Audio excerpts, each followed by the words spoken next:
Good morning Jaya খিচুড়ি পরিবার, নতুন একটা ভিডিওতে তোমাদের অনেক স্বাগত। জানি হ্যাঁ, অনেক অনেক দিন পরে এলাম আবার ভিডিও করতে।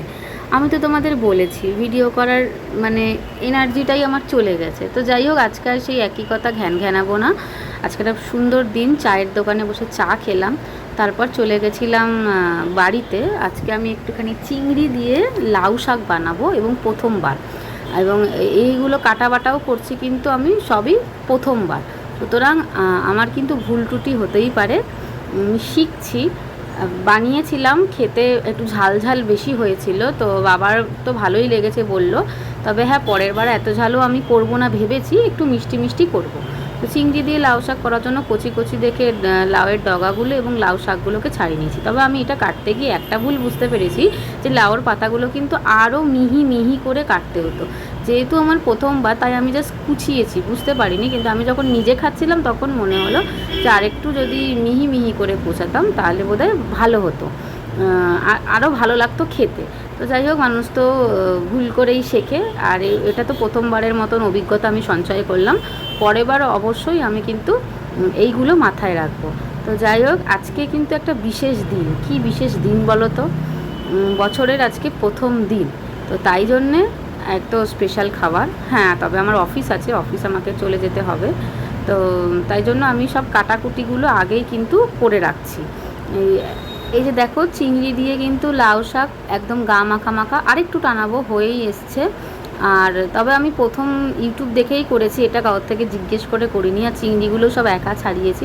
আমার না চিংড়ি ছাড়াতে গেলে হাতে ফুটে রক্ত বেরিয়ে যায়, এটা বুঝতে পারি না কেন। তবে হ্যাঁ, যদি কিছু ভুল ত্রুটি হয় অবশ্যই আমাকে বলো। যদি রেসিপিটা জানতে চাও, আমি অবশ্যই অন্য একটা ভিডিও কিন্তু তোমাদেরকে এই রেসিপিটা শেয়ার করব। সবাইকে শুভ নববর্ষের প্রীতি, শুভেচ্ছা, অভিনন্দন। বলতে একটু লেট হয়ে গেল আমার, কারণ হচ্ছে সকাল থেকে এখন কি জানি না, এত রান্নার ভূত চেপেছে, শুধুই রান্না করতে ইচ্ছা করে। আর বাবাকে বললে এনেও দেয়, তাই জন্য করি। এবার কি হয়, আগে খুব সকালে উঠতাম, যার জন্য কি হতো, সময়টা পেতাম। আর এখন তো অভ্যাসটা চলে গেছে, একটু লেটে ওঠা হয়, যার জন্য কিন্তু সময়টা পাই না সেভাবে, সে অর্থে পাই না। তো সব কিছু করতে করতে খুব দেরি হয়ে গেল। তাই জন্যে মানে গুছিয়ে আস্তে আস্তে এত দেরি হয়ে গেছে দেখে একেবারে ভাবলাম যে অফিস গিয়েই তোমাদের সাথে একটু কথা বলি। আর আজ তো অফিস, ভাল লাগছে না, শৈশবটাকে খুব মিস করছি। কেন, শৈশবে এত কিছু ছিল না, শুধু ছিল নতুন জামা, আর বিকেলবেলা হালখাতা করতে যাওয়া, আইসক্রিম পাওয়া, মিষ্টির প্যাকেট পাওয়া, ক্যালেন্ডার পাওয়া, এগুলো যেন কত তাড়াতাড়ি চলে গেছে, কত তাড়াতাড়ি হারিয়ে গেছে। এটাই তো, একটা ভিডিওর মধ্যেই চোখ চুলকে ফেললাম, কান চুলকে ফেললাম, কি বলবো, তোমরা আমার পরিবারের মতন হয়ে গেছে। তোমাদের সামনে তো একটুখানি খোলস ছেড়ে আসতেই পারি। খোলস মানে হচ্ছে ওই টিপটপ পরিপাটি হয়ে থাকার খোলস, এটাই। অনেক ভুলভাল কথা বলে ফেলছি। যাই হোক, নতুন বছর, নতুন বছরে তোমাদের সবার সব কিছু ভালো যাক, নতুন যাক, নতুনভাবে সব কিছু শুরু করো, সব কিছু পাও, এটাই বলবো। তো চলো, ব্লগটা দেখতে থাকো। বিশেষ কিছু নেই, হয়তো থাকবেও না, তবু বলবো দেখো। আর হ্যাঁ, এটা আমার নতুন জামা, নতুন জামা পরে অফিসে এসেছি, কেমন লাগছে অবশ্যই কিন্তু জানি। মাথাটা তেল তেল হয়ে গেছে। আমি শ্যাম্পু করবো ভেবেওছিলাম, কিন্তু করলাম না, কারণ সামনে পুজো শনিবার দিনকে, তো আমাকে করতেই হবে আবার, তাই জন্য আর করিনি। এই জন্য, আর গরম না এত, এই জন্য। পয়লা বৈশাখের দিন ফুল অফিস করে যাচ্ছি। কত সুন্দর ছিল দিনগুলো, শুধু ভাবছি, ছোটোবেলার কথা ভাবছি।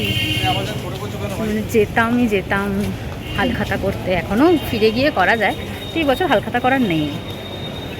আর মানে সকালে ভালো মন্দ রান্না হতো, আর বাবার তো কাজ থাকতোই, রান্না হতো, একটা সকাল থেকেই নতুন জামা পরা হতো, আলাদাই মজা, আলাদাই মজা। আর এখন অনুষ্ঠানগুলো আনন্দ করতে চাই, উপায় নাই, বাচ্চাদের দেখে আনন্দ করলাম। ঠিক আছে, মিষ্টির প্যাকেটও পাইনি, কোনো কিছু পাইনি। দেখ, নিজে কিনে খাবো কিছু, মন পছন্দ, ইচ্ছে অনুযায়ী।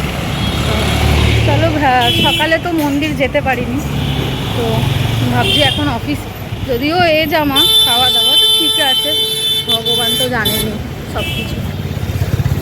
আর আমি তো ডাইরেক্ট তো ছুটছি না বা কিছু, এটা আমি মনকে মানাচ্ছি। আমার খুব ইচ্ছে করছে মন্দির যেতে, তো দেখি কতদূর কী হয়। চলো, তোমাদের শেয়ার করবো।